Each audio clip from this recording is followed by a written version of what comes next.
Lição 11. Missões e a igreja perseguida. Texto áureo. E também todos os que piamente querem viver em Cristo Jesus padecerão perseguições. 2 Timóteo 3, verso 12. Verdade prática. Precisamos aprender com os cristãos perseguidos aspectos da fé cristã que só eles conhecem devido à natureza da opressão que eles experimentaram. Leitura bíblica em classe. Atos 6, 8, 9, 13, 14 e 8, verso 1 ao 4. E Estevão, cheio de fé e de poder, fazia prodígios e grandes sinais entre o povo. E levantaram-se alguns que eram da sinagoga, chamado dos libertos, e dos sirineus, e dos alexandrinos, e dos que eram da Cilícia e da Ásia, e disputavam com Estevão. Apresentaram falsas testemunhas que diziam: Este homem não cessa de proferir palavras blasfemas contra este santo lugar e a lei. Porque nós lhe ouvimos dizer que esse Jesus Nazareno há de destruir este lugar e mudar os costumes que Moisés nos deu.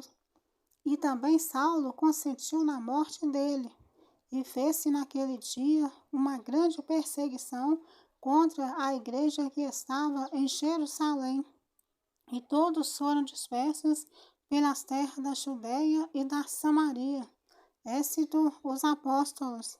E uns varões piedosos foram enterrar Estevão, e fizeram sobre ele grande pranto. E Saulo assolava a igreja, entrando pelas casas e arrastando homens e mulheres, os encerrava na prisão. Mas os que andavam dispersos iam por toda a parte anunciando a palavra. Introdução.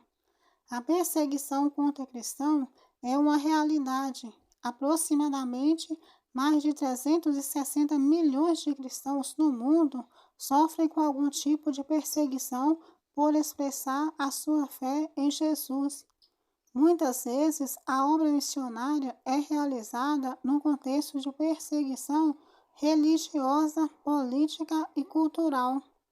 Por isso, o tema desta semana é muito importante.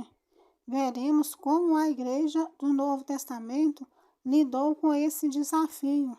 Faremos um panorama da perseguição na atualidade e refletiremos a respeito do que podemos fazer para ajudar os cristãos e os missionários perseguidos que labutam na causa do Evangelho. Primeiro ponto. A igreja nasceu em um contexto de perseguição. A perseguição contra Estevão, o primeiro mártir. Estevão foi um servo de Deus que se comportou com muita sabedoria diante de um grande levante contra ele na sinagoga, chamada dos libertos. O texto de Atos nos mostra que ele passou a ser a vítima de mentiras, subornos e de falsas testemunhas, fazendo com que Estevão disputasse com eles a respeito das Escrituras. O discurso de Estevão foi tão assentivo que os judeus se enfureceram ao ponto de o expulsarem da cidade e o apedrejaram. Assim, esse discípulo de Jesus foi feito o primeiro mártir da igreja. A igreja foi dispersada, ou seja, espalhada. Como consequência do episódio ocorrido com Estevão, uma grande perseguição aconteceu em Jerusalém e resultou na dispersão dos primeiros cristãos para a Judeia e Samaria. Todavia, à medida que os cristãos dispersos iam por todos os lugares, eles anunciavam a palavra de Deus. Podemos notar, portanto, que a perseguição se mistura com a origem da Igreja de Cristo.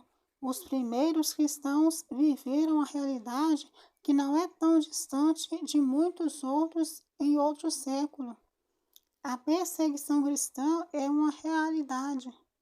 De forma geral, podemos conceituar a perseguição como o ato de assediar, oprimir, dificultar ou negar os direitos fundamentais de ir e vir, tortura ou executar pessoas com bases em diferenças étnicas, políticas e religiosas. De acordo com os dados, a perseguição aos cristãos está aumentando em muitas esferas do mundo. São aproximadamente mais de 360 milhões de cristãos no mundo que enfrentam algum tipo de oposição por expressar a sua fé em Jesus. Isto significa que os cristãos são discriminados, em alguns lugares presos, em outros e até mesmo torturados e mortos em alguns países. Segundo ponto, a perseguição cristã na atualidade. Em muitos lugares, ser cristão é perigoso. Para muitas pessoas no mundo atual, se converter e proclamar a fé em Jesus significa receber uma oposição sistemática, serem obrigados a abandonar a família, perder o emprego, perder os bens, bem como os direitos básicos. Infelizmente, em muitos lugares, o exílio, a prisão, a tortura, a mutilação e a morte fazem parte do contexto de vida de muitos cristãos e missionários.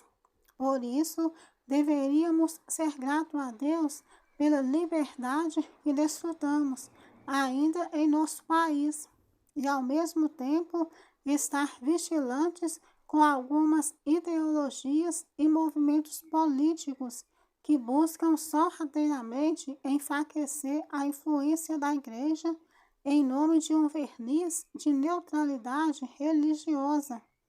É importante deixarmos claro que a Constituição brasileira ainda garante o seguinte: é inviolável a liberdade de consciência e de crença, sendo assegurado o livre exercício dos cultos religiosos e garantida na forma da lei a proteção aos locais de culto em sua liturgia. Coreia do Norte, a nação mais fechada para o Evangelho. Segundo a classificação do Portal da Missão, em primeiro lugar em perseguição mundial, a Coreia do Norte é apontada como a nação mais fechada para o Evangelho desde o início deste século. Nestes últimos anos, o país norte-americano teve 3 milhões de pessoas mortas pela fome. É um quadro desastroso e, ao mesmo tempo, a perseguição religiosa é extrema. Infelizmente, a Coreia do Norte é uma vítima de uma tirania que arruinou a nação, tendo os cristãos sob intensa e horrorosa tortura. Por esse e por muitos outros motivos, a Igreja Mundial deve orar e se interessar pela Coreia do Norte. Imagine o que é fazer a obra missionária num país como a Coreia do Norte. Há muitos missionários que arriscam a vida para levar o Evangelho para esse lugar. Terceiro ponto: como ajudar a igreja perseguida? Conhecer a gravidade da situação. Infelizmente, não é tão fácil ter acesso a informações de qualidade em relação ao contexto da perseguição cristã no mundo. Lamentavelmente, parece que há má vontade nas mídias internacionais em divulgar esse quadro de violação aos direitos fundamentais do ser humano. Por isso, precisamos tomar consciência do terror religioso que a perseguição cristã nos revela. Nesse sentido, devemos ter acesso a dados e informações sérias e objetivas. Missão Portas Abertas presta um excelente serviço de informação e apoio aos cristãos perseguidos. Portanto, procure conhecer a dimensão do problema. Ore pela igreja perseguida. Devemos orar pelos cristãos perseguidos e pelos missionários desse contexto. Ora, a Bíblia nos ensina que a oração feita por um justo pode muito em seus efeitos. Por isso, ore para que os cristãos perseguidos e os missionários que atuam nesse contexto tenham coragem e não desanime diante das perseguições. Ore por proteção de suas vidas e de suas famílias e suas comunidades. Ore também pelos perseguidores, pois eles também precisam de Jesus.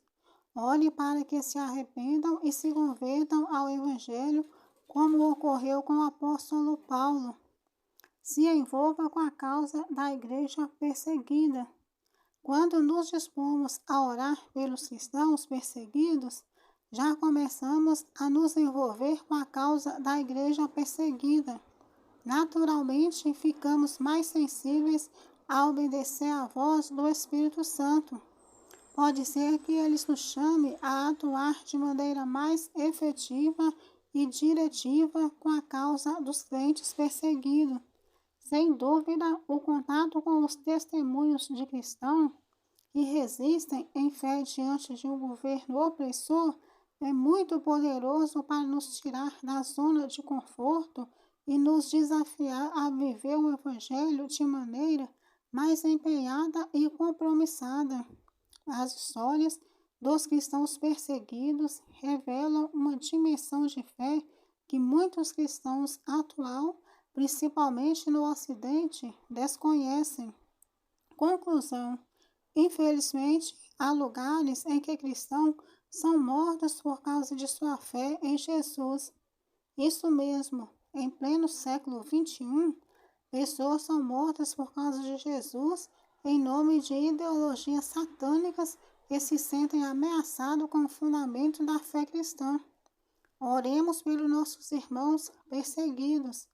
Que Deus nos conceda a graça de ser uma igreja que se alegra em estar na presença dele, intercedendo dia após dia pela obra missionária, principalmente pela igreja perseguida. Esse foi mais um resumão EBD aqui no Esperança. Esperança contigo, proclamando juntos o reino de Deus.